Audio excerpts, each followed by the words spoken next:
So last week we started going over a vision of things that happened in 1989. Basically, I wanted to go over that waymark and see how we started by getting 1989 from, or at least the time of the end, from Daniel 11, and saw how the message built from reform lines, Daniel 11, and the structure of getting our timeline and repeating Millerite history. So that's where we originally got 1989. So we saw that it was based on that verse, Daniel 11:40, and the fall of communism and the King of the North and the King of the South warfare. And we recapped on how the message had built from repeating history from the early parts of Daniel 11, how it expanded our understanding of the King of the South, and how he wasn't dealt with completely, that the warfare would intensify towards the end, that he would have this deadly wound kind of inflicted but resurrect, a bit like to mirror the papacy, to mirror the King of the North, and how Putin's Russia was coming back on the scene in this warfare, and how we've changed our view of things and the controversy and what it's going to look like primarily. So we built some of the things into the message that we saw from, we got time setting 2520 and the basic structure of the message, and how our eyes have been open to see things differently from the beginning of the line. But we also saw that 1989 was more complex, that everything was more complex than we at first thought, and that there were layers to 1989 that we didn't see at the beginning. So we had obviously Daniel 11:40 to begin with, but then we got on top of that, we got the whole apostate Protestantism, and that things started before 1989 as well. So we saw the whole rise of Jerry Falwell movement, 1979.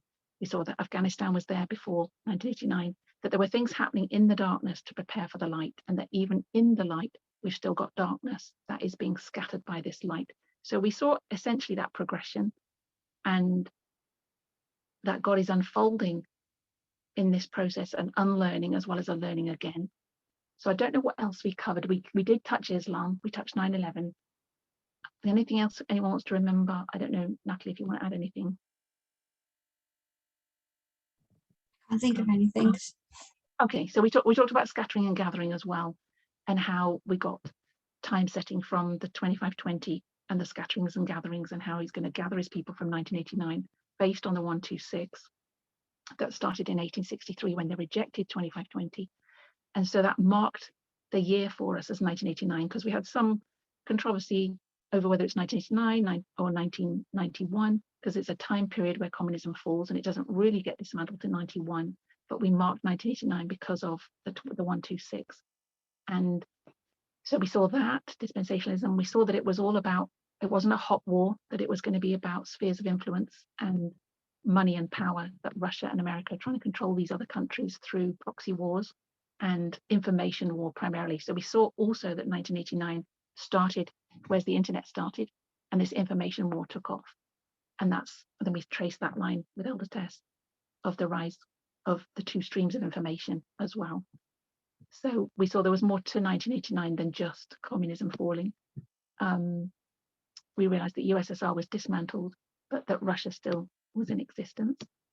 We also saw the role of the papacy behind the scenes with Reagan in Time magazine, this unholy alliance that he worked behind the scenes, but it didn't really go according to John Paul's plan that we saw since.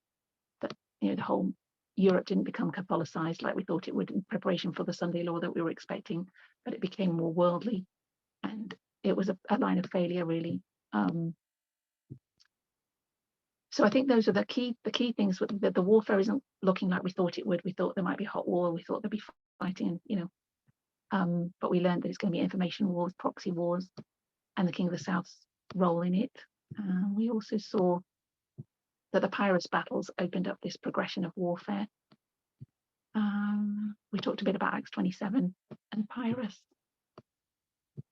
and the whole warfare between King of the North and South, including the fact that church-state relationships came out of that. So we saw that the King of the North has a church over state, and the King of the South has state over church. And this was important in opening up equality to us. So we understood that neither one was good, and that no, male shouldn't be over female, female over male, that this gender equality was important.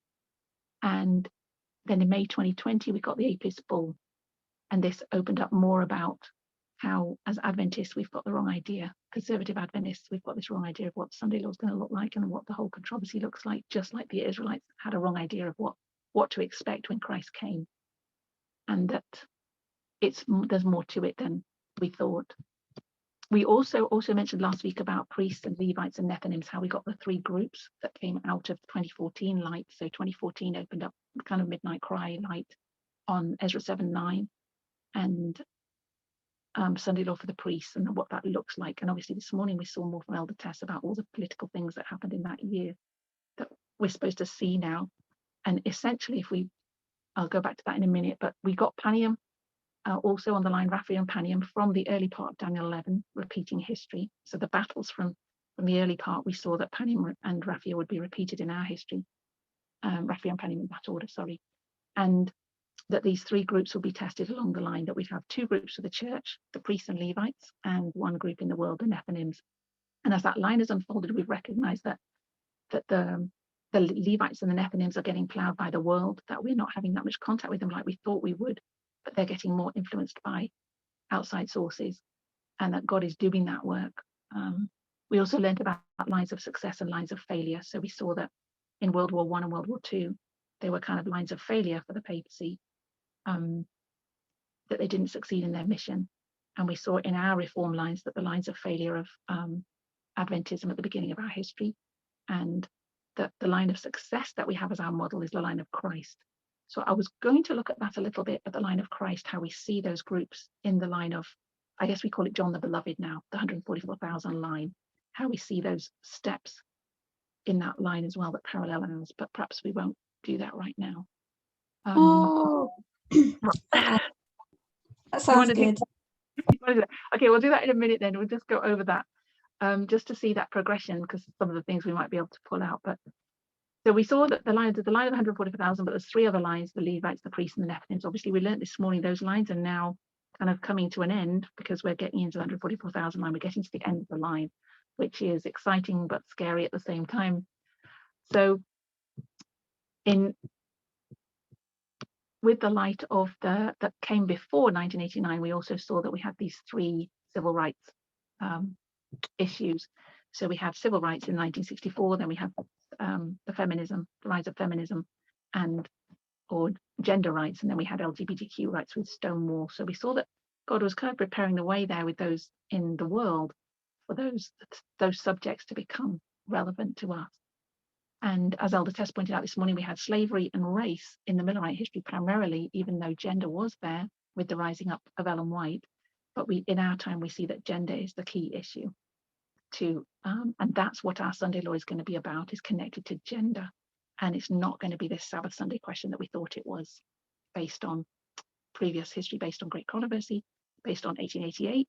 We see that those two lines kind of come together in our line, that we've got to see all those components, but that our test is gender. So when we see this line of success from John, then let's do this one. So we have, this is the line of John. And we're going to say he's a type of the 144,000. And we say that because he didn't die in his history.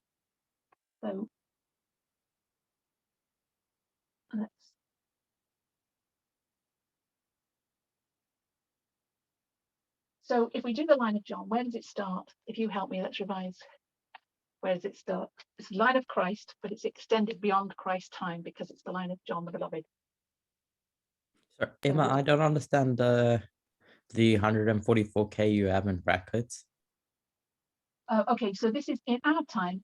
We have 4 lines, and we've been talking about priests, Levites, Nethinims, and then we do 144,000. So we have the big line in our history, which we call 144,000. And so in the line of Christ, we can see this line with priests, Levites, and Nethinims on it. If we're going to label it like that in the line of Christ, we see that the gospel goes first to the Jewish church, then to the world. But if we're going to have 144,000 line, we use the line of John because he doesn't die in that history. So he's a type of those that will be translated. And obviously he does die eventually, but he sees Christ in type, second coming, before his death. And he doesn't die in the pot of oil. So that's the logic. So in the time of Christ, we're looking at this line of what we're going to say is 144,000. So if we start the line of John the Beloved, it starts, I'll give you the first date. So this is 4 BC. This is the birth of Christ. It's also the birth of John the Baptist. So if we do the line of John, what's the next waymark? 27 AD. 27 AD. Oh, what happens there? Christ is baptized. Jesus is baptized. Baptized, yeah. Baptism of Christ. So if we do the line up for 144,000 underneath, that will give us that'll give us the structure. We're probably more familiar with that one than they are the line of Christ. So in our history, we have 1989. And what we're going to put here, Purpose, do you want to do that one as well? Yeah, 9/11. Well, 2001. So yeah, let's call it 2001. You're right. I keep calling it 9/11 as well. 2001, because we recognize that the structure is more complex than just 9/11 happening there. We're going to put the date 2001, which is, yeah, 9/11. So in the history of now, the line, okay, let's put the other waymarks on the 144,000 line. So that's the only date we don't get from Great Controversy, but based on Great Controversy, we get what's the next one? Sunday Law. Sunday Law. COP. COP, yeah. Close of probation. And what's this one? Second Advent. Yeah, Signa. So we built this line based on Great Controversy mainly, and then in our time we got 9/11 from the third woe and the repeat of Millerite history. So this structure is fairly sound, and you could present it fairly easily to an Adventist because it's rooted in Great Controversy, that order of events. And we're going to say it's the lines 140,000 because the 140,000 lived through all that and won't die, and we'll see the second Advent, whereas some people will die. We've taught in that history. And then, okay, so that's 144,000 line. And if we line up the line of John with that, we're going to put the paralleling the rest of the waymarks. Does anybody want to give me any of the other ones? Mag, did you know 34 AD. Good, yeah, 34 AD. I'll put that Sunday Law. And what's the rationale for doing that? Why do we say that? It's stoning of Stephen. It's the stoning of Stephen. It's the end of the 70 weeks. So, but what's our rationale to line it up with the Sunday Law? What's that got to do with Sunday Law? Is it cross? Is what? No. Is it cross? The cross? Well, when was the cross? The first, that's before. Okay, so the cross is in 31, which is the middle of this history here. So we're going to put the cross there in little buckets, maybe. But on this big line, the cross is not a major event because this is where we say what happens to the gospel here. Sorry, Emma. I'm not really going to answer your question, but Debray, could you please spotlight Emma's video so you can stay on while people are answering? Okay. So please. after stoning of Stephen, the message goes to the Gentiles. So the message goes to the Gentiles, and we have traditionally taught, well, in Great Controversy, what does it say about the Sunday Law? So this is where the message goes to the, we're going to say Nephilims, but it's the world essentially. So that's where we get that logic that this is where the gospel moves from the Jewish church to the Gentiles and goes to the world. And this is where Sunday Law is where the church is going to be, sifted and basically purified to give this message to the world. That was our original structure. And so that's part of the logic of putting that as the Sunday Law. And then what's the COP in its history? 70 AD. 70 AD. So this is destruction of Jerusalem, an horrific event where the Jewish church closes its probation. Jerusalem is destroyed because of their rejection of the message of Christ. And then second Wait, so Emma? Yes. On 70 AD, I know that it lines up with COP, but our rationale for lining up 70 AD with COP is?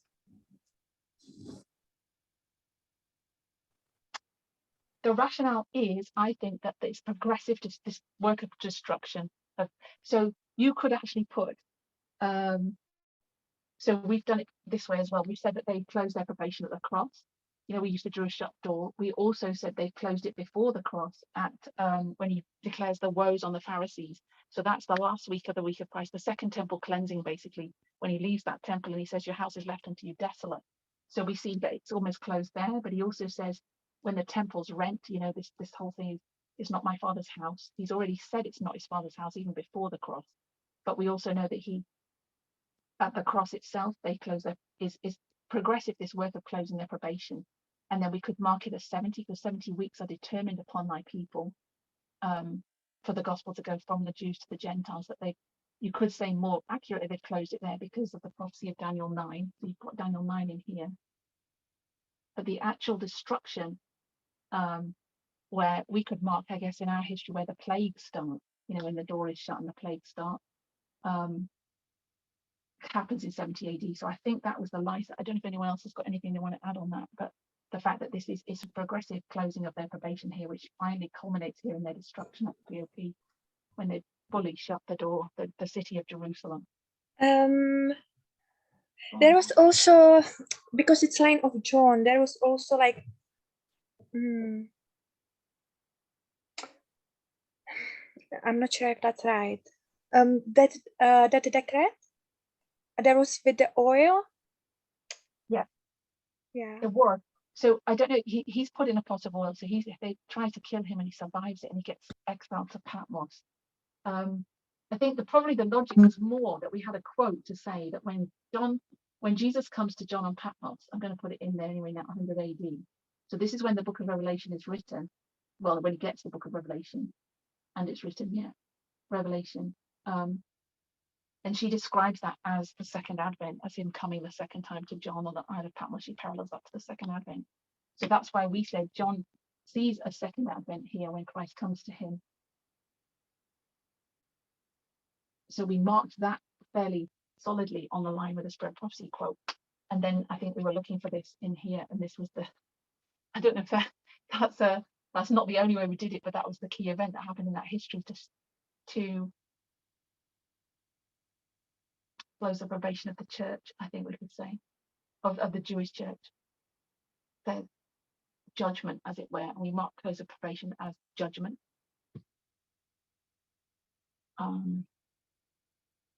Does that help, Curtis? Did you have any thoughts on it? No, that does help. So that basic line that Elmas has laid this out and basically said this is the line of the 144,000 in the history of Christ, and in that history we can then mark more details on it to show these groups how the gospel went to the church first, and then at Pentecost they went out to the Jews with power. So you've got the cross in here, but you've also got Pentecost,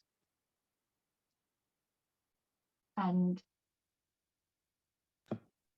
that we could fractalize that on our line for the priests, that we could see these waymarks of, I think we're going to make that raffia and panium. And first temple cleansing. Yeah, and first temple cleansing. So we had Emma, yes, go on. 70 AD was the executive judgment. 70 AD, not 27. 70 AD was the executive judgment. Yeah, is that what we say close of probation is? Yes.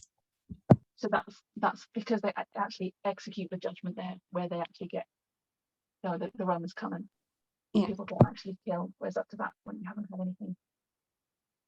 But then we're going to see plagues falling in our history. There's going to be an executive judgment on the world at that point. So in this history, 27 AD, we had first temple cleansing, and we had the second temple cleansing, which happens just before the cross. But then we mark first temple cleansing in there with the beginning of his official ministry of Christ. And if we fractalize that on this level, does anybody know what we're going to put in here then to put these events down in our history? Looking at my notes. Sorry, which event? Sorry, 31. So 31, first temple cleansing, 31, and Pentecost. We can see in our history on a fractal level in this line of Christ, or this line of John the Revelator, what they went through, these steps.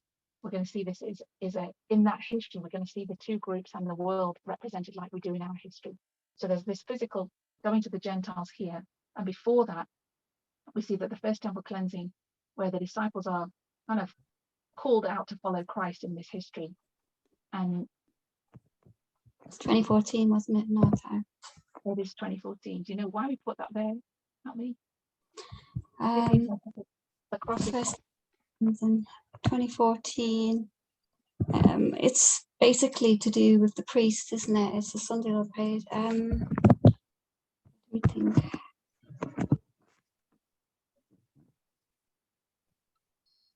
it is. And I think these ones are more. Perhaps we recognise that at 2019 that we were teaching that our probation closes. This was similar to the cross, the probation. Empowerment of the second angel as well. Empowerment of second angel. 2014. Okay, yeah, that's probably where we got it from. Actually, I was just trying to remember that one. I'm thinking this one is not as clear as these two for me. It was. So second angel's message is empowered here, and we know in the history of Christ we had John the Baptist as the first angel's message. So, and then Christ was the second angel. So this is the official start of the ministry of Christ, who was the second angel in that history. So Jesus starts ministry.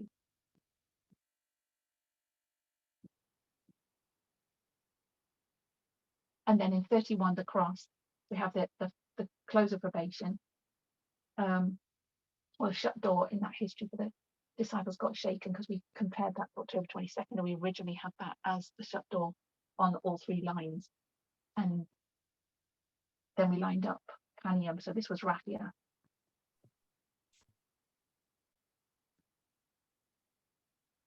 And we line up Panium with Pentecost. At the same time as doing that, we also saw that we had 30 years from 1989 to 2019.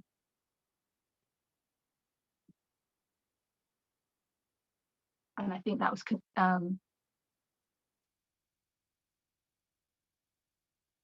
the priesthood, marking the priesthood of Christ, so that he started his ministry in,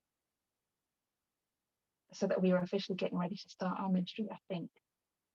God, where is that now? Write that down, I can't find it. But the primary reason I was doing this is so that we could see those groups. So from the cross to Pentecost in here, and then from Pentecost to 34, we see this harvesting. So we see a harvest there, and then from 34 to 70, we can say there's a harvest of the Gentiles.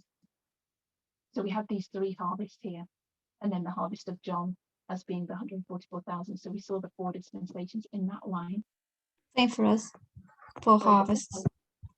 For harvest too. So we have this harvest in here of the priest, and then from Raphia to Panium, which we're going to put as 2021, and then harvest in here for the Levites, Nethinims, and 144,000. So this is the Nethinims, and this is the 144,000, and that's the Levites.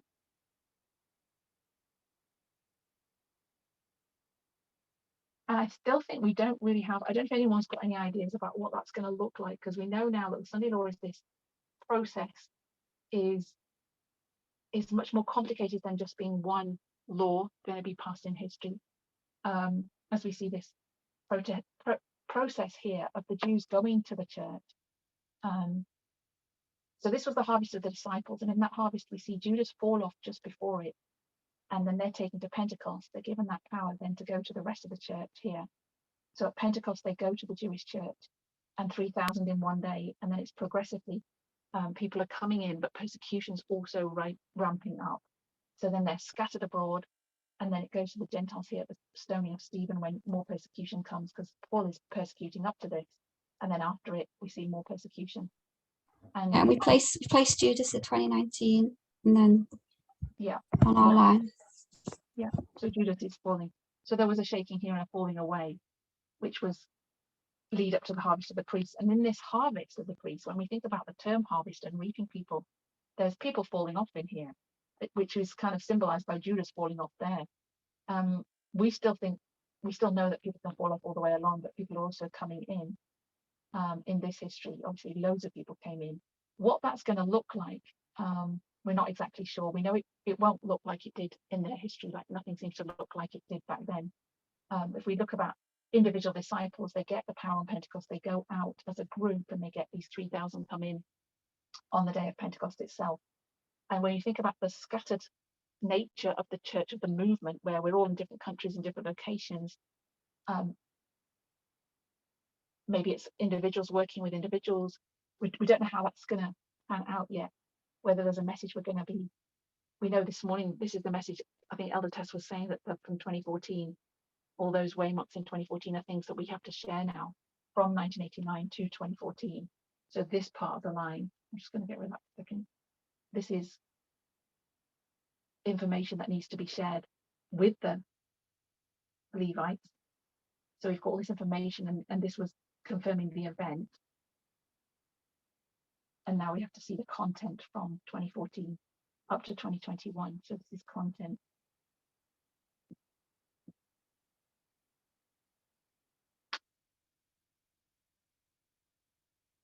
Remember, it's content, it's not the test. Yeah, but the test is gender, so we know we're going to be tested on gender.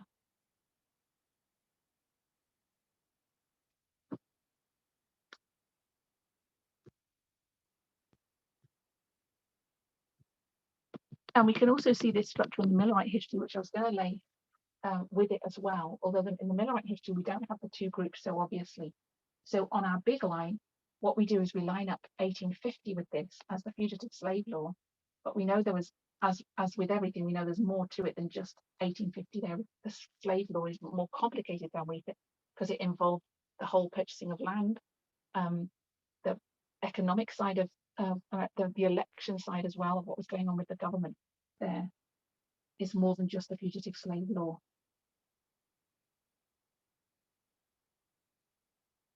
So we have 1850, we have 1861, 1863,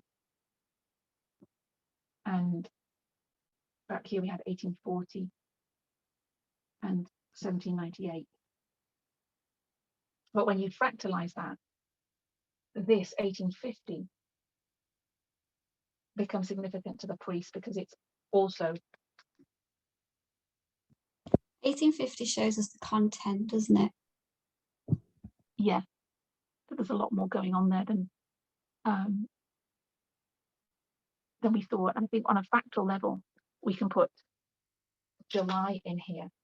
We can put July, and so if we make this a priest line, 1850 then becomes Panium for us, or the second coming. So 1850 has a dual role in a sense that it's the Sunday law for the 144,000, but on a priest level, this is Panium. So this is our second coming, as it were, waymark. So it's quite significant in that sense that it plays. Why'd you put July in there?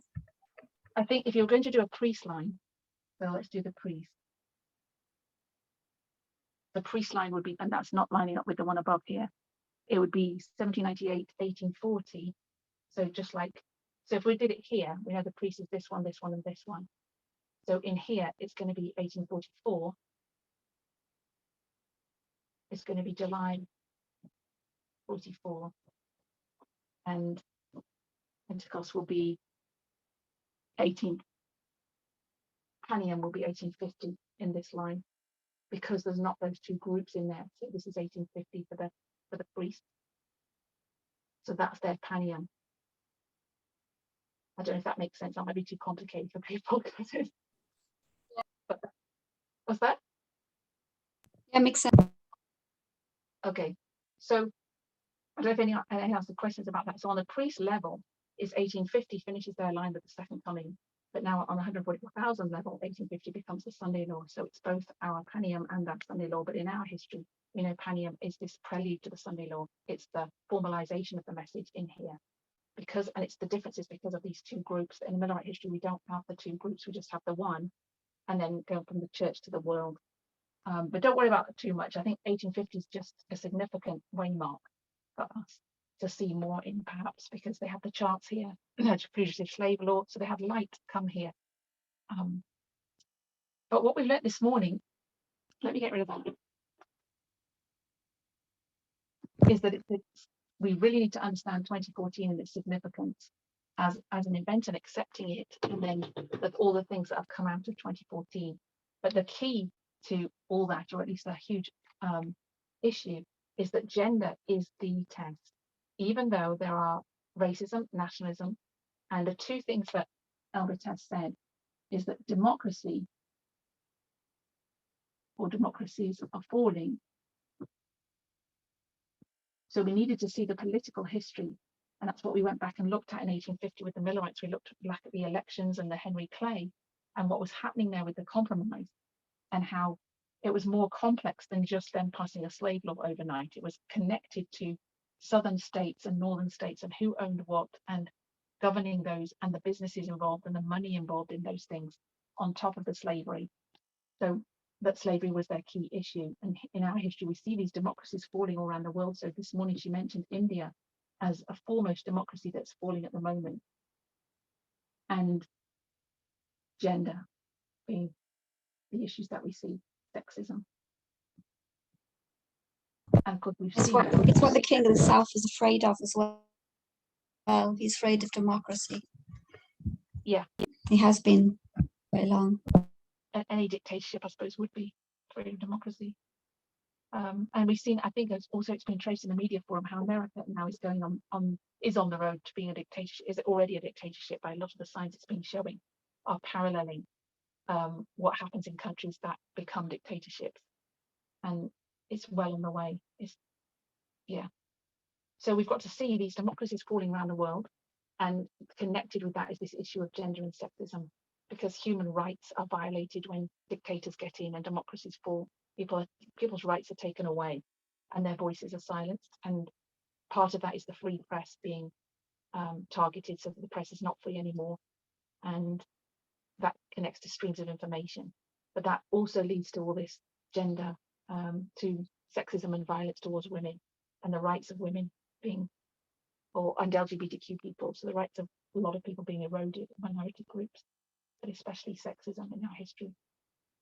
So I wanted to take us into a bit more about that. We're at 1:10. How long have we got?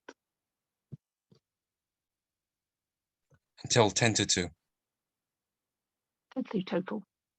We'll just go maybe for 20 minutes, then we can have, we'll see how far we get with feminism. So we've basically seen that from 1989 that there was, it paved the way for what we're doing, what we're seeing today. And three things Elder Tess marks in 1989 that paved the way for this, for our test being to do with these human rights issues. Does anybody remember what those three things were? I think we mentioned them last week, but I'm not sure if people went there anyway. So there's three things in 1989. She also traced the line of LGBTQ movement and, the progression of being able to get married as a gay couple or a lesbian couple, homosexual couple, and how that came about from Stonewall and then progressed into state registered weddings and then weddings of gay people. So that was significant through 1989 as well. But from a racist feminist perspective, three things happened in 1989 or around that time period. Does anybody know what they were that she marked there?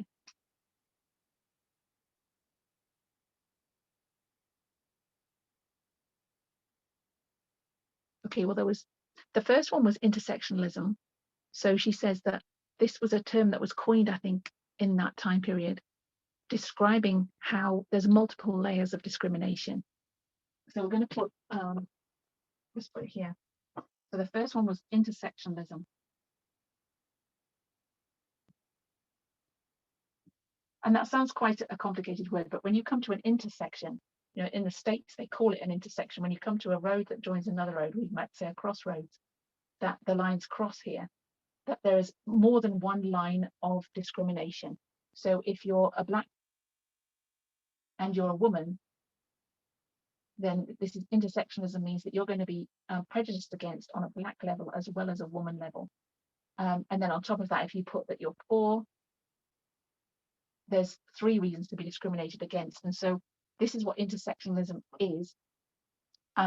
It describes the added discriminations and oppression of women who also fit in another category. So the example was if a woman is a woman and she's also African American or a woman of color, these two issues intersect and make the discrimination she faces in society even more extreme. And then on top of that, obviously, if you put lesbian as well. So we see the LGBTQ community or transgender or any of those LGBTQIA in there as well, that would be even more intersecting. So you could have men on here as well, but obviously we were talking about women and this whole idea of how women's discrimination is layered upon layer. And I think that term was coined around that time, and that's why we're going to mark it there. I don't know if anyone else wants to add anything on that one. I remember that one. A key event that happened was a court case between Price Waterhouse and Hopkins. And Price Waterhouse is a famous, I think, accountancy firm, and the decision was based on to not employ her. Hopkins was a lady who had gone for a job at Price Waterhouse and didn't get it, and took them to court over it because she did not look the part. So she didn't have high heels and makeup and wear the clothes they wanted her to wear. She didn't fit their mainstream beauty standards. So she felt she was prejudiced against, and it was clear they prejudiced against her on that front. But she won that case. And they had to pay damages, I think, to her. I don't know actually what happened, whether she got the job or whether she'd want the job after that, or whether, I think they had to pay damages. But it was a hallmark case for the whole idea that women have to look a certain way in the workplace. So yes, they're getting jobs now, but they still have to adhere to traditional media stereotypes of beauty, making women an object. And then the third one was in 1991. So this is within a mark as that time period to 1991.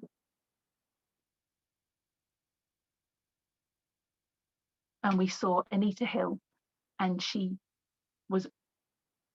speaks out against sexual abuse and harassment.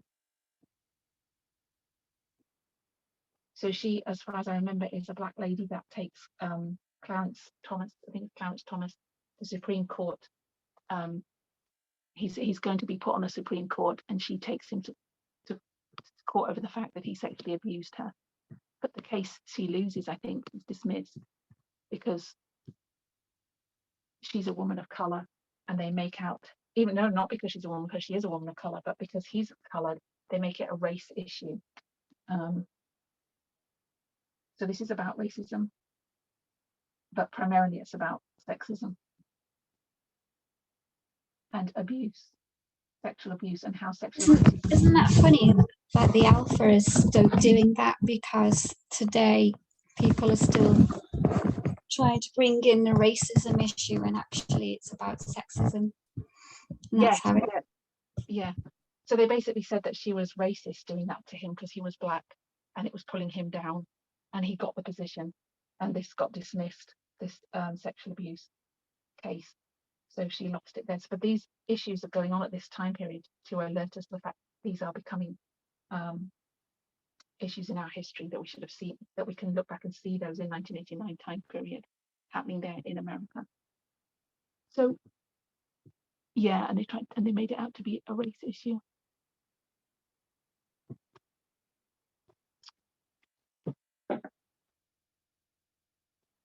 So we discussed also, we mentioned the gender of God, I think, last week, but buying into that issue, does everybody understanding why Elder Tess isn't using the word Father anymore to pray to God?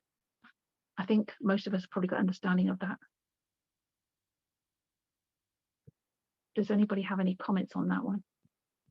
Doesn't have a gender. Right. Yeah. Natalie, you said something. Sorry. I was just saying he doesn't have gender. I say he. God doesn't. He doesn't have gender. Yeah. And that's the difficulty we've got, is that we use these gendered pronouns for him, but he doesn't have gender.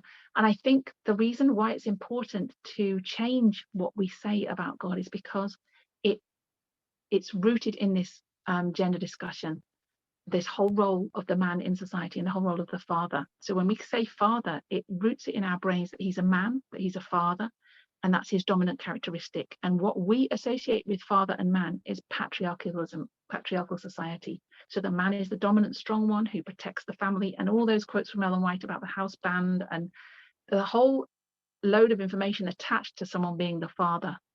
And I think it's really important to shift what we call him, because names are important, and it's how we view a person, how we visualize them when we say the name. And so when we shift away from that, we're moving away from him being gendered, which is what Natalie's saying.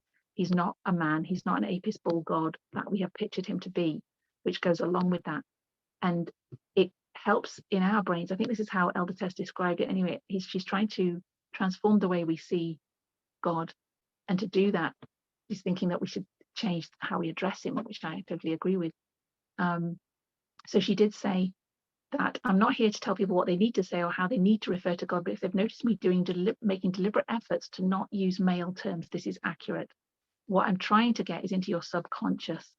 So she says she's sorry if we find that disturbing, but she says we all have subconsciously a picture of how we relate to God, and she's trying to get us to change that, because when the Pharisees knelt, they pictured an apis bull, and every time an Adventist kneels to pray, they're picturing a masculine God. And every time I start a prayer, dear Father, even if you think you don't notice, already in your brain, it obviously what we've said, he's a man, he's a male figure. So I find it very empowering for me. I'm still struggling with it because it was such a thing in my heart. I have no earthly father, so I have this father, and they look up to man and stuff like that. It's really been clinging on to my consciousness and been hard to let go of that. But in doing so, it makes, for women, I don't know about men, but for women, it empowers you. Because I'm not saying we're equal with God, but it just takes away that dominance, that apis bull mindset, and it's quite empowering in a humble way, if you know what I mean. Instead of feeling weak as a woman looking up to man or male, it just shows you the character of God and equality. Yes, and I think, go on, Tom. No, maybe you can make your point, and then I'll then ask my question after. Okay, so I was going to say, I think it takes away that inferiority, that submissive kind of, we've got to, it just reinforces the whole patriarchal headship model, I think, when we say that. And I think it's, the other point she made was that she would have called God a woman, or she would say she, but it would blow everybody away so badly that she doesn't want to do that, because also that we have this distinction in our heads between male and female. So a man is strong, courageous, apis bull figure, and the woman is meek, soft, gentle, caring, and mild. And that whole picture, like the Mary child picture, is reinforced if we were going to say he's a woman or a man, but he's a mix of both. And I think that's where it's powerful, that we don't want to call him a woman either, because that's probably going to reinforce in our brains the wrong concept of what a woman is. And I think we're trying to get away from the fact that we're so gendered differently. We're not that different. We've all got compassion, we've all got caring side of our nature, we've all got strength as well, and courage, and all those things need to be cultivated in every person. So I think that's important. Go on. And this is also connected to, like, where Elder Tess was speaking about that we shouldn't call each other sisters and brothers, because at Ellen White's dispensation it was okay, but in our dispensation, when we take this off, that's showing actually that we are same. So it's a bit connected. Definitely, yes. So in her dispensation, it was okay to do that, brother and sister, in terms of respect and the society she's in. But in our time period, we have to go beyond that. And it's the same with, somebody asked me, well, why did Jesus call God the Father then? Well, if we're not supposed to do that now, I'm saying, obviously we need to read dispensationally. And the reason he's doing it back then is to get those Pharisees who see apis bull king to have a relationship with their Father. And it was all about emphasizing that God is a personal God who wants relationship. That's what his kingdom's all about. It's not about setting up an earthly empire. So he's trying to educate the Pharisees into approaching God on that intimacy, on that intimate level. And in that society, he has to work under a patriarchal model. He couldn't say mother, that would be just so radical. It was radical enough to say father. So we have to understand the dispensation we're in and why he does that, why he plays into that with them. Emma, Yes. Going back on Magda's thing, I've never liked the brother and sister thing. It's just never fit right in with me. But can I just ask, why is it not right to say brothers and sisters in regards to gender equality? It's separating people. About what, sorry? It's separating people. If you don't put there before that this, it's showing that we are same. But otherwise, if you put before brother or sister, you're putting gender before. Okay, because I mean, we are same in many ways, but you can't get away from the fact we're also different in the sense I am female. I'm not a male. I think So when she that said, this bit confuses.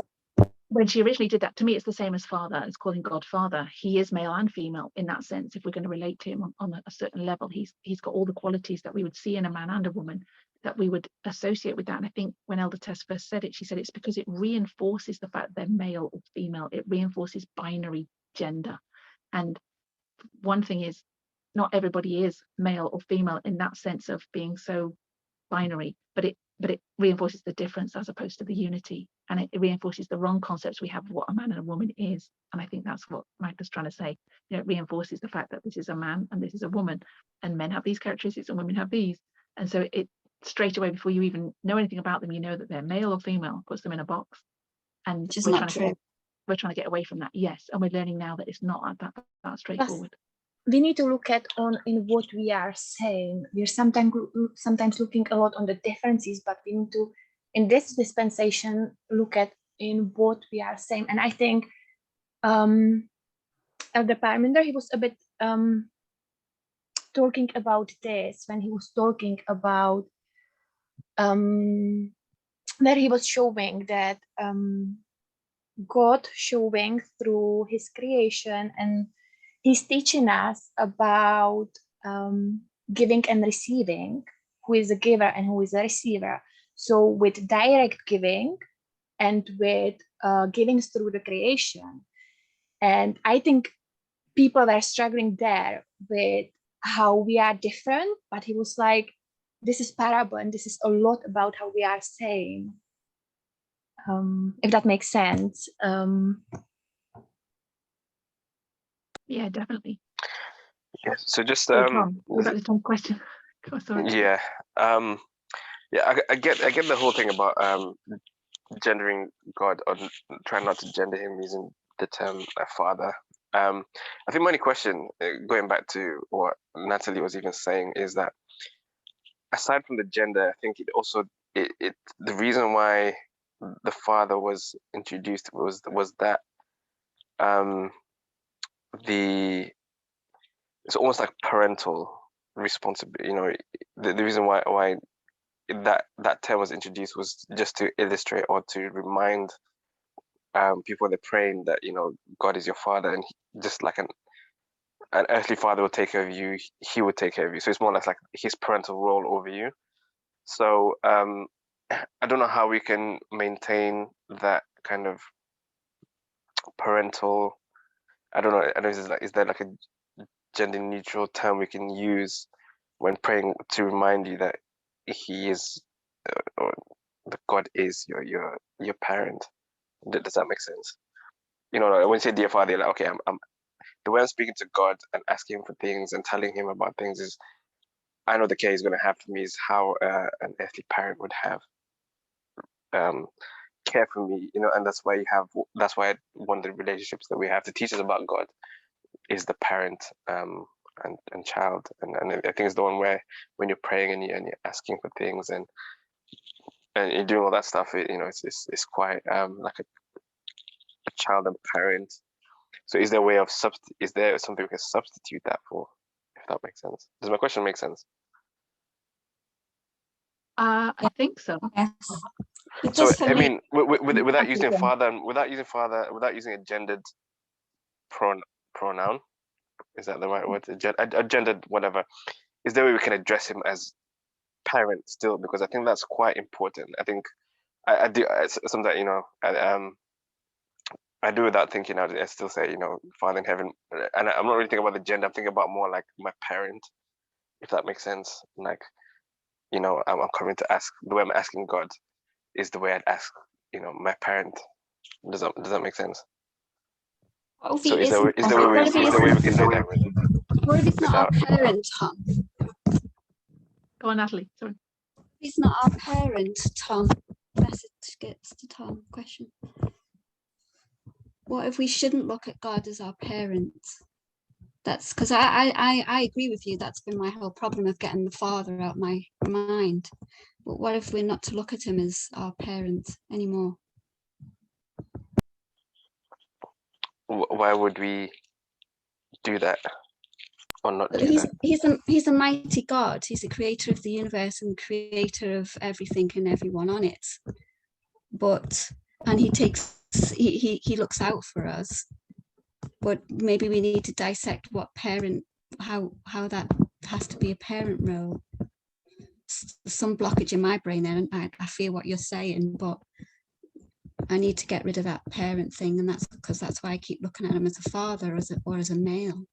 I think there's two issues with the parent thing I can see straight off. One of them is that, okay, there's male and female parents. So generally speaking, most of us have had a father and a mother. And even in, I think, LGBT community, if they have male, if they're two homosexual men, they're both father, and two women are both mother. So even they have gone down that route of associating gender with a mother and father role. And so when we see that, what that does is it just reinforces our picture of what a woman is and what a man is when we say father or mother. So we can't call God mother, we can't call him father. And the issue with parent is it's a parable, obviously, that parents are the closest to God to us when we're growing up. They're our provider, our sustainer, they should be. But in so many cases now, it's broken. The model is broken. So the parable is falling short because of the abuse of women by the father, often, or by the brother or whoever, the male figures in the family. And they're failing to provide those roles that they should be, a safe place, etc. Even mothers are failing. You know, can a mother forget her sucking child? I think we're coming to the time where these models are broken, and to have that reinforced isn't helpful, perhaps, as just a thought. Because I know many people in parts of the world, plus the fact that we know that mother will betray brother, so that, you know, at the end of the world, there's going to be all this blood relatives against us. And perhaps that we need to move beyond that parable now. I think kind of that's what Natalie's saying. She needs to get beyond that mental block, that if people's parents have been faulty, it doesn't help them to relate to God. It's actually detrimental. If they've been good, it's good, but they're still not, they fall short, don't they, really? Generally, even if they're good parents, they feel short of being like God. And so God now is the ultimate carer, provider. And this is why Old Testament, they call him Jehovah Nissi, Jehovah Jireh. They've got different words for God that mean provider or sustainer or carer. They've got all that. They've got multiple characteristics of God, multiple names for him, but which show those things, I think, without saying father and mother, perhaps. So father and mother was a good parable for a time, but perhaps now we need to move beyond that and see that God is the ultimate protector, provider, that we can trust him in that role, like we can't trust any human being in some ways. I think probably because it's been so reinforced, the headship model, that it's a broken parable in some ways, the marriage or the parent model. I don't know if that resonates with you. That's what I was trying to say. I think we need to get rid of the parent model. I don't think it helps a lot of people. Can help some, but it's all to do with back to this the gender issue. I've got to get rid of that parent model in my brain with God and see him as the Almighty, and that's it. Yeah, definitely. I mean, I see your point, but then what do you do with, like, you know, God being your friend as well? Like, there's many friendships where you've been betrayed. So I'm not really necessarily sure that, at least in my mind, that would make it a problem, but rather, at least for me, the way I see it is that, you know, your parents or your friends or whoever, any other relationship can fail you, but God is there as that ultimate, you know, there's that ultimate, he's there, God is there as that ultimate, the ultimate embodiment of that relation, if that makes sense. And even just going back to, you know, when you talk about it, I can hear what you're saying about the, you know, even if you have a homosexual couple, whether they're both men, both women, and they have a child, I don't know, is there like a gender neutral way that they can address their parents? Because at the end of the day, you can't get around having parents, if that makes sense. You have to address them somehow. Is there a gender neutral way we can do that? I think that's what I'm asking, rather than getting rid of it, because I'm not sure getting rid of it would, at least in my mind, as I'm thinking about it, it's a real comfort in terms of having the parent, rather than, parents have, let me down, so that means God's not my parent, rather than my parents have let me down, but God is there as that parent. God will do that thing, that he'll take care of me how my parents didn't want to, how my parents didn't, if that makes sense. That's a comfort you get. Just like if you don't have friends, if you lose your friends, you kind of go to, as anyone said, Christ is your friend. You go to him and speak to him about everything. But I think if you stick with the God model, if we call him creator, mighty God, whatever it is we call it, loving God, I like loving God, it just emphasizes the divinity of God over at all those 5 relationships. So the 5 relationships we've discussed in the past, friend, parent, sibling, can't remember what they are, work colleague, is it? Those 5 different types of relationship that Elder Perminda's talked about in the past. That is all our encompasses all our relationships. If we take the best elements from all of those and we say, this friend showed me this, and that's a quality of God. This dad showed me this, my mum showed me that. We can draw all the positive parables in society, all the human being relationships we have that are positive, whoever has them, we can say, those are the qualities of God that I like to see and I want to think of. And I think in a line of restoration that we're on, it's important to see all those relationships as a relationship for God, not just the parents, as a symbol of God to us. And that's loving our neighbor. It kind of equalizes everything into, we should treat everybody like our blood relative. There should be no divisionary lines between families and other people, in that sense, that that love should have just grown and grown and grown from everyone. And yes, we've put those distinctions on it, those different subsets of relationships, but ultimately all those relationships illustrate our relationship with God.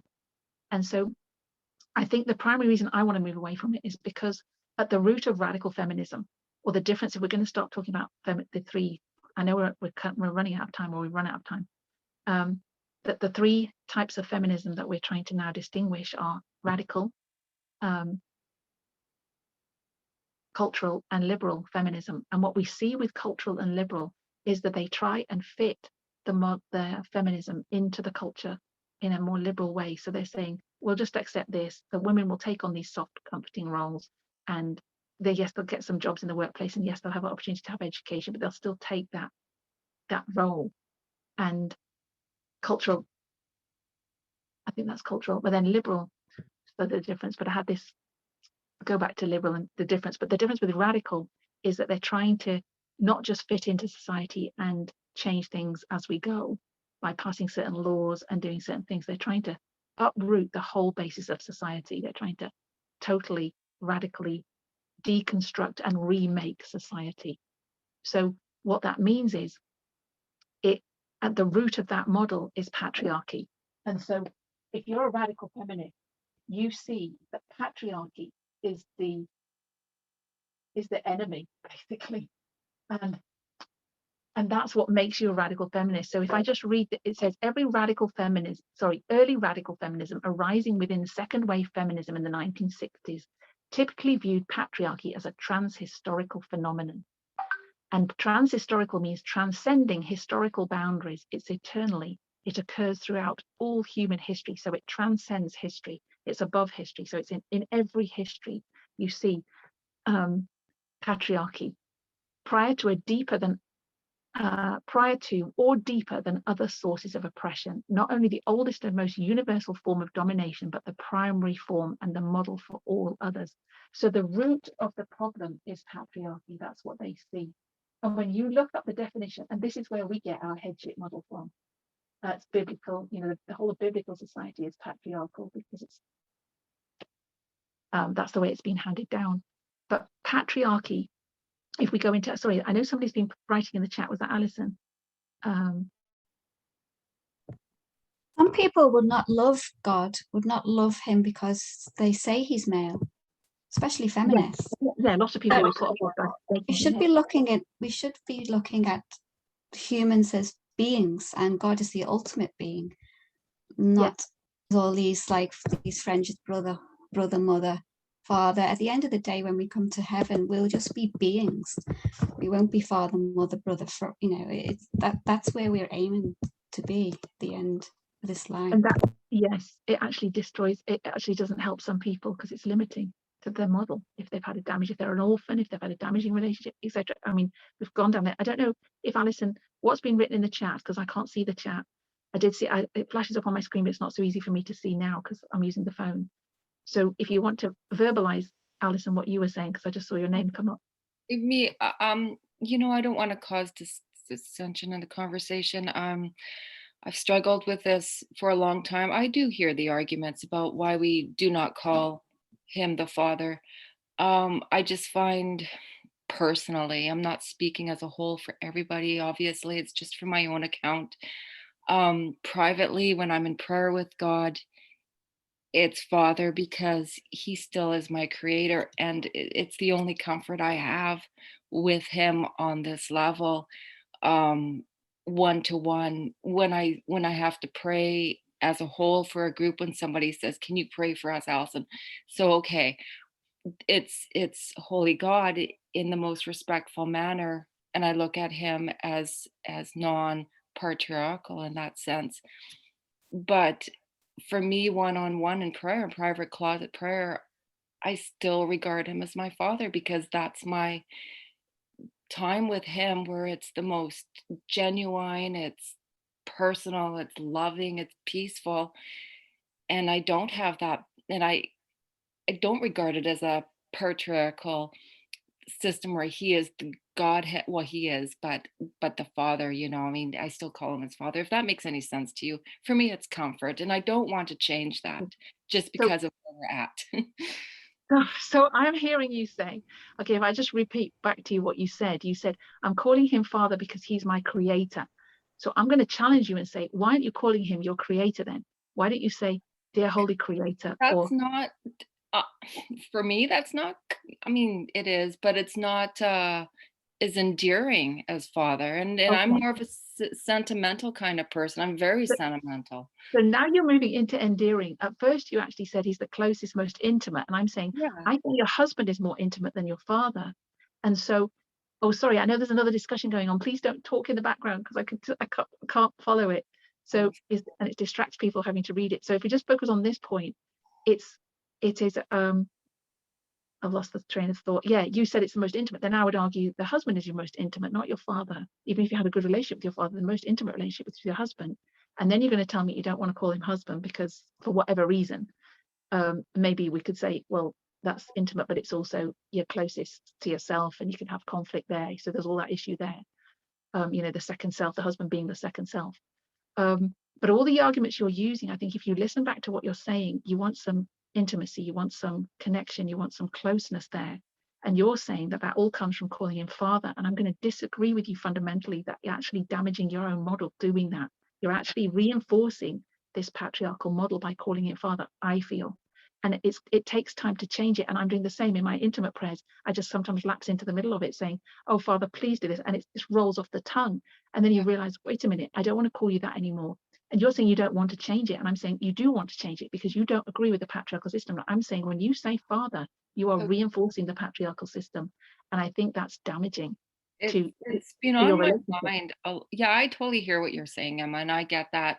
It's just on my mind a lot. And I just, there's so many changes and it's all happening all at once. It's so hard to really give this one up. I'm a rebel, I guess, but I just love him as my father. Okay, so two people shared their experiences with me on this a few weeks back. One said, I'm struggling not to call him Father because to me, Father's more intimate than God. God seems way off. I can't relate, I can't touch. I can touch Father, I can relate to it because I'm used to it, etc. So I find it brings me further from God to call him God and not Father. The other person said, I think it brings him closer to me than Father did, because I felt before I could never call him God because he was so far off and he's so untouchable. But now I can actually enter into his presence and call him God. To them, that actually made them closer to him. So that's just two testimonials of different experiences that can happen doing this. But I hear what you're saying is that it's very hard to change, and we feel that everything's changing. And so it's unstabilizing or destabilizing, however we like to look at it. But I think we have to remember that God is constant. He doesn't change. That he still has the same love towards you, has the same care, the same commitment, more so that he's showing you this. And he's saying, I don't want you to put me in the box of Father. I don't want you to do that to me, because it's damaging to other people and it's damaging to you ultimately because of your construct or your understanding of what that looks like. And I'm going to argue it's so deep rooted in our psyche. When you read this definition, I was just going to read it of patriarchy. It's so deep rooted in all of us and in our cultures that we can't get away from that. And that this is just the first step, in a sense, not calling him Father. And it's hard, but because we think we associate that with certain positive, relationship with him is our positive, it's our safe space, whatever. But he's saying, no, I don't want you to do that anymore. But I'm still here for you. I'm the same God. I haven't changed. I just want you to change the way you see me, because you're limiting me by putting me in that box. And you're reinforcing wrong understandings of gender and patriarchy when you do that. And I think we have to intellectually accept that. So we force ourselves to change it, just like we have on everything else. Like the trouser issue, that wasn't easy, because we had however many years of wearing skirts thinking this is what God wanted. And now we hear he doesn't want it. And now I'm saying he's the same with this. He doesn't want it. He doesn't want you to call him Father. He doesn't like it anymore. I'm going to put that on him. But I'm saying, because he sees the way our brains work, he's saying, I'm going to help you. I'm going to say, don't call me that anymore. I've had, I use an illustration. When my sister got married, she changed her name. She didn't just change her surname, she changed her first name, because she had bad memories growing up of different things that had happened to her and bad experiences. And she felt like that she associated that with her old name and wanted to go back to her birth name. She changed her name when she was about 7. But when she did that, it made a difference in her head to how people see her, or how she saw herself, basically, but how other people saw her as well. And I think that's what God is trying to do with us. He's trying to say, look, it will help you to see me differently if you do that. So it's a kind of, it's only a blessing to you, not a curse, and don't misunderstand it. And if I don't know what Daisy said on there. I know Sophie just said, she said agrees with Daisy. Sorry, I just saw your first bit, Sophie, where you said you agree with Daisy. Daisy, what did you say? If you're able to talk. So I'm a bit bunged up. No, I was saying that. Oh, sorry. Cool. Yeah. Sorry, sorry. I can't access the chat very well. Oh, you can't hear me? No, I can hear you. Carry on. It's just it's hard for me to access chat because I'm using the phone and it's distracting to try and get the chat open. But I see it flash up and go. Yeah, sorry. What was I saying? No, I was just saying that because I can't remember what we were talking about, whether we should discard calling God a parent. So I was just like, if I thought the whole point of this message was restoration of relationships and understanding relationships in their true nature and context. So same way we're looking at the marriage relation, understanding it correctly, I would have thought part of this Eden to Eden line of restoration is also restoring true parenthood, because we know parenthood has been abused, both mother and father, so I would have assumed that as part of this message, we get a true concept of parenthood. And I think that's why even the whole homeschooling thing came up in relation to that. So that's all my point was. But I don't see how you can do that if you discard even referring to God as a parent, because we're children of God. I thought that's where that whole symbol came from. But yeah, that was my point. I think, okay, so we're not discarding, it's like we're not discarding friendship or marriage or any of those relationships. We're not discarding them, we're reinforcing them in a positive way. So we're seeing that all those relationships still stand as a positive relationships. But I don't think we want to limit our relationship to God to any one of those relationships. I think that's what I was trying to say. So yes, he is a parent. Yes, he is a friend. Yes, he is a shepherd. Yes, he is a husband. Yes, he is a wife. Yes, he is a brother. Yes, he is a sister. But for us to do that, we still have to kind of genderize it when we reinforce speaking about him like that. So I think that's all we're coming away from, calling him father or mother. Now, if you wanted to address him as your heavenly parent, possibly, but I think we're trying to get towards the fact that he's God and we can have that intimacy with God, and he's not male or female. And so you could say parent because there are three of them as well. I think there's a them there. It's the Godhead. So there's more than one of them taking care of you. But if I go on. Yes. Oh, finish now. Carry on. No, that's fine. Carry on. Yes, right. Yeah. So when I think about Heavenly Father, I think of late or of this. Oh, it's like throughout Jacob's time of trouble. When I say Father, it's sometimes I think about when I relate how I relate to God as a father is something that I missed out on in my childhood. You know, not having that father figure there. So it's like I have a Heavenly Father who replaces my earthly father and is giving me what I missed out on. And it's kind of like I make those associations, and I think I'm talking for myself and what I think. Many other people make those similar associations based upon what they've been deprived of, or what they've missed out on in their childhood or throughout their life of a male figure or a male role model, a father. So it's comforting to know that God is your Heavenly Father because the Bible says so. So that becomes the belief now. He is your Heavenly Father. So now you can find comfort that I have a Father who cares for me. Even though my earthly father probably neglected me, I still have a Father who's there for me. And for me, it was comforting, but so I understand it's not easy for me to kind of get away from separating that association with my earthly father and God as the Father. It's not easy, but I know he's not my father. Is God, my creator, or whatever I want to call him, is what it is. And so it's just a process of kind of moving away from it. It's not easy. And I understand. But yeah, so yeah, those are my thoughts. Okay, I think I hear what you're saying, and I think I would say I understand some of that. Obviously, that emotion that he's replaced the father, and that's comforting, and those are positive things. But then I would say, okay, so I would say it's not that he isn't your father. He's just not limited to that. He's more than that. It's a bit like when Elijah says she's not a prophet. She's more than that. We know she's a prophet. She's a prophet, but she's more than that. It encompasses a huge amount more than just prophesying events in the future. For instance, we limit it when we put a label on it. So I would flip it around and say, if you haven't got a mother growing up, you've just got a father. You can't do that with God. You can't say, well, he's my mother, because it's just not taught that way, and we don't reinforce it that way. And I think Elder Tess, when she's addressing that, saying, I want to call him mother, I want to call him woman, I want to call him or her, for those people out there who want to do that. But at the same time, that also genderizes him, and what stereotypes come up with a woman figure that we're missing. When you said we need a male figure in our lives, why do we need a male figure in our lives? We say that now to someone being brought up by two lesbians. Our automatic assumption is they're missing out. They haven't got a male figure. They haven't got a male role model in their lives. But there's men everywhere. Do they have to have a father? And does a homosexual couple who are gay, do they have to have a mother? What are they missing?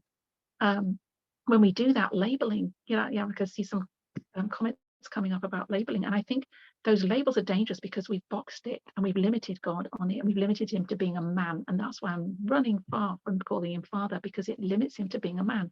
And we can't do the same when we've missed out on having a mother. We can't say, but we should be able to say, he's my mother too. He's my mother. He's my father. He's everything. So I think it really is important to come away from that maleness, and that's what it does. So yes, he's our parent, but we never conceptualize him as our parent. We don't do that. Society doesn't do that. He's the man. He's the father. He's not a mother. Even though he says, like a mother, I would have gathered her chicks under my wing. It's not. I'm going to go back to it's a broken model, because of the way we've conceptualized father and mother, and we've boxed woman to be a mother, and that whole slavery is labeling a woman to be a baby machine. That whole model of that, I'm going into that, how damaging it is to a woman that's happened. So I just want to, I know we've got to finish, but maybe I'll take, if I do 10 minutes more, and then we can close with prayer and testimonies. Emma, I think Derif got his hand up. Sorry, who had his hand up? Derif. Go on. So I didn't hear that either. Did somebody want to ask something? Hi, good morning. Happy New Year. When it comes to the Lord and labeling it, I mean, you pretty much said some of the sentiments that I wanted to express. It does box them in, but I'm thinking about the position that I'm in, where I still worship at a regular Seventh-day Adventist church, because there's really no one around me in this movement. Excuse me. And I know that even though I understand that God is not based off gender, it would be very hard for me to go to church and not say father, and sometimes because of that environment, you slip up. It's just like saying brother or sister. You're not supposed to use it, but when you're in another environment that it's used, you'll slip up and you'll say things. So all I'm saying is, while we learn these things, we have to remember that this is for our knowledge right now as priests. And for those of us, like myself, who struggle with saying father, mother, or whatever it may be, we need grace. We need grace. We cannot be, there's so many emotions connected into calling God him or her or whatever you may need to, because what God has done in his mercy and grace to us was to fill what we thought or what we needed. He filled some emotional holes for us. But we have to grow beyond that and understand that God is just God, and try and understand the magnitude of what it is to be God. And saying Father, we're actually making him smaller than what he really is. And he wants to take us to another level. And it's very hard because there are emotional bonds connected to these words.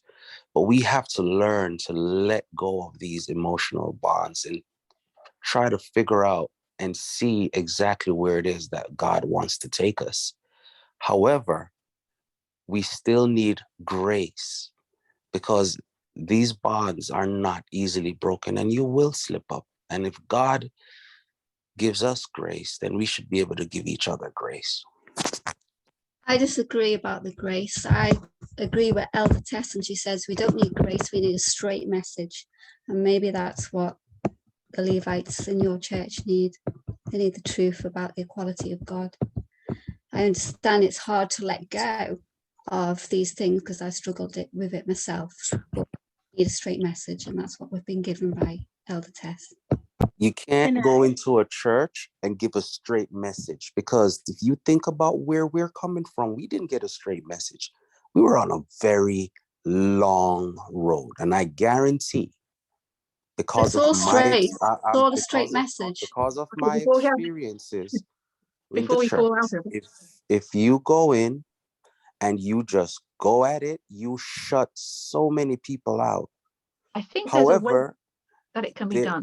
there is a way it can be done, and it takes for you to have a relationship first. You're not going to just walk into a church and start teaching this message. You have to have a relationship.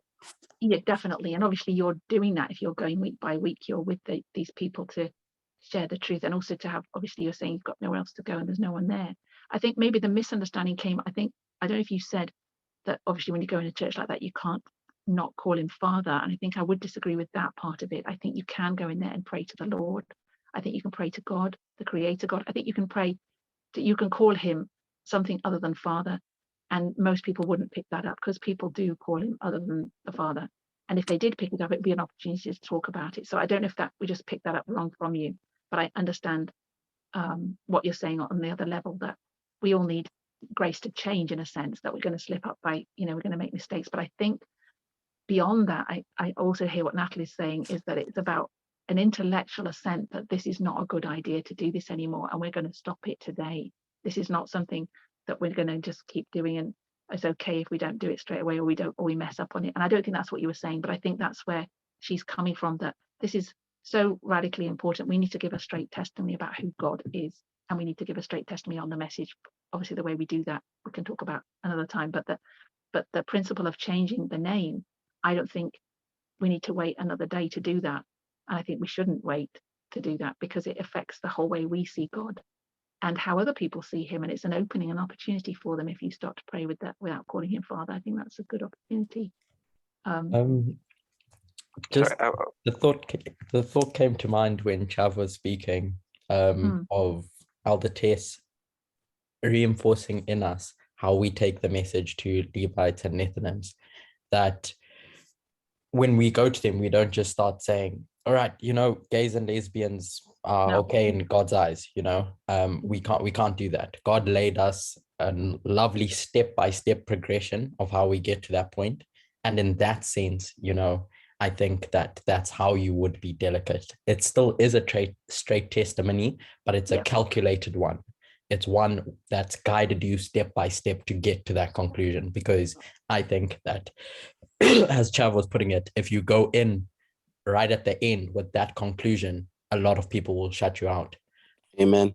But if you lay them through that step by step of first accept, line upon line, and the APIS ball and gender and etc., and then get to that point, it's still a straight testimony throughout, but it's done through methodically. So definitely. And I don't think anyone's arguing that we shouldn't use methodology and give them all the information, because that's what we were told this morning. We need to present all this information. They need all that information. We can't just jump in there and give them the conclusion. So I think that we're all agreed on that one. There's a way to do this that's not going to be damaged in the love of God, the love of your neighbor. I think where the discrepancy is that we need grace perhaps to change what we call Father, as opposed to grace when we're mercy dealing with each other, that we're not doing it straight away. But I think we've got an intellectual assent that we all need to change it, and that we can change it today. And I don't think there'll be anything wrong with changing it in the conference church if you're going to pray to not call him Father. That's the point I was making. I don't know if that's kind of where Natalie was coming from, but go on, Tom, were you going to say? May I say? Yes. Sorry. No, I was agreeing with what's been said already in terms of also just having to remember that it has taken God 30 years to bring us to this point. It's not like we just 1989 he just overturned everything straight away. And how God has been laboring with us for 30 years. We have to remember that you don't just go in and change people's minds straight away. He's changed our minds step by step by step, all the way. That's why we look at the lines, because the things that come progressively, we don't get tested on the full line at once. These things that come step by step, and you pass one, one thing comes, you pass that, then you go to the next thing. And that's how we should deal with people. You go in and I think even Shav mentioned, you have to kind of befriend them and labor. You don't just, almost like what we used to do before. You just go in and just do Bible study on 25/20, accept it or be lost kind of thing. You don't really do that. You take your time with people. I remember one thing Elder Pominda said to me was that a lot of us want to go to the church and give people a message, but how many of us are willing to labor with people for like a whole year with just one person?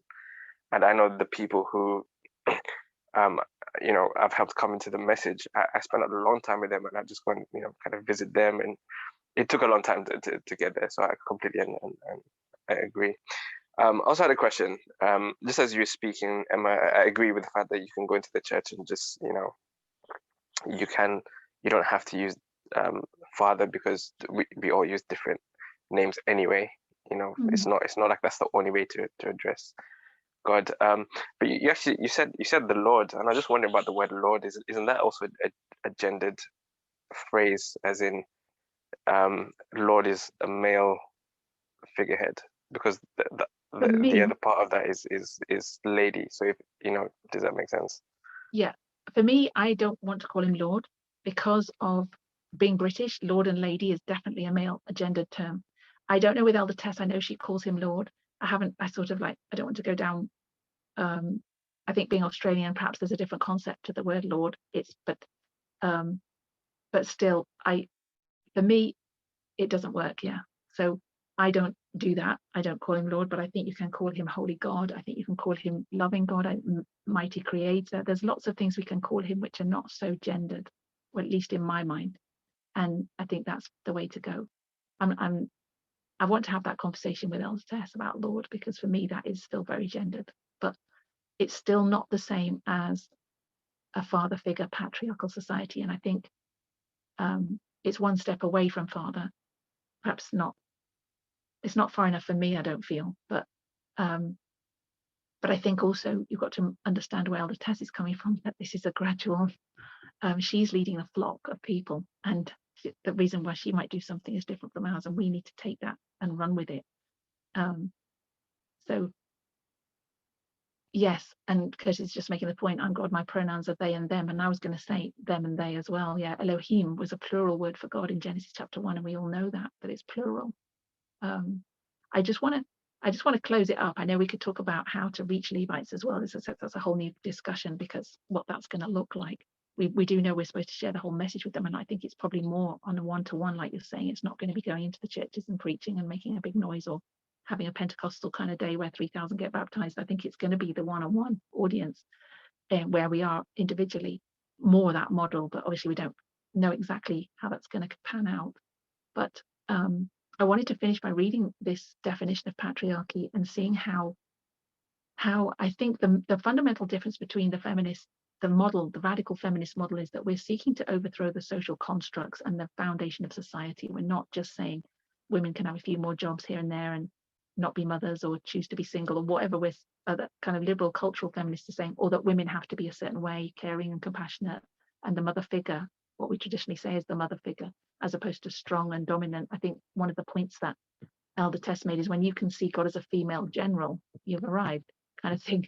And that, I don't think most of us would say that we relate to God as a female general, because most of us probably are not that comfortable with females being generals anyway. And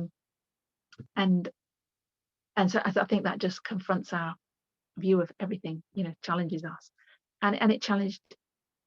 And that's a separate point. So let me just read about this. Is a Wikipedia definition of patriarchy. It says patriarchy is a social system in which men hold primary power and predominate in roles of political leadership, moral authority, social privilege, and control of property. Some patriarchal societies are also patrilineal, meaning that property and title are inherited by the male lineage. Patriarchy is associated with a set of ideas, a patriarchal ideology that acts to explain and justify this dominance and attributes it to inherent natural differences between men and women. So what that's saying is that this patriarchal model has been accepted by us, that men have the leadership in politics, they're the moral authority, they have the social privilege, they're higher in society than a woman, they have control of property, and that things are passed down through the male line, which has always been the case historically, even biblically. And title is inherited on the male line. Your name, obviously, when you take the male name as well when you get married, but it's associated with an ideology that, at its root, reinforces these differences, the natural differences between men and women. Sociologists hold varied opinions on whether patriarchy is a social product or an outcome of innate differences between the sexes. So they're not saying they're not sure whether it's cultivated in society, or whether it's actually that male and female are different at their root core, and that's what's led them into taking those roles. We know they're not that different at the root core, so it is a whole product of a sinful society, I would say. Social biologists have argued that the roots of inequality were set in humanity's earliest period and are primarily due to genetic and reproductive differences between men and women, aligned closely with evolutionary psychology. This theory posits that gender inequality is an inherent part of human social structures. And then social constructionists contest this argument, so arguing that gender roles and gender inequality are instruments of power and have become social norms to maintain control over women. Constructionists would contend that social biological arguments serve to justify the oppression of women. Historically, patriarchy has manifested itself in the social, legal, political, religious, and economic organization of a range of different cultures. Most contemporary societies are in practice patriarchal, because most societies are oppressive to women. Most societies are male dominated, and And the argument that radical feminists would use is basically the oldest and most universal form of domination is patriarchy. It exists across every boundary of race and class and border in the world. It is worldwide. And Elder Tess said, I have a feeling that some people will find it uncomfortable to view sexism this way. I would suggest that is just a form of ignorance and denial. So that from the beginning, this whole patriarchal system has been used and abused and set up to oppress women. And it's so deeply ingrained that even the world doesn't really see how bad it is. We don't. And so to be a cultural or a liberal feminist trying to fit into that construct as a woman and say, yeah, we don't like gender oppression, let's try and change it a little bit here and there. It's like when it's from its very root, it's rotten. I think we're saying, no, we have to see the root and get rid of it. And we have to see that root of that patriarchal headship model, which has basically oppressed women for centuries. And we need to rise above that. So that's, I think, why it's important to move away from calling God Father or gendering him as male, to help us to really be a radical feminist. Does anyone have any closing comments? Amen. So we finish there. Okay, let's pray, and then we can have prayer and testimony. And maybe we need a question and answer session another time if people have got questions about that and we want to discuss it further. Have an afternoon program sometime. Let's pray to close this session.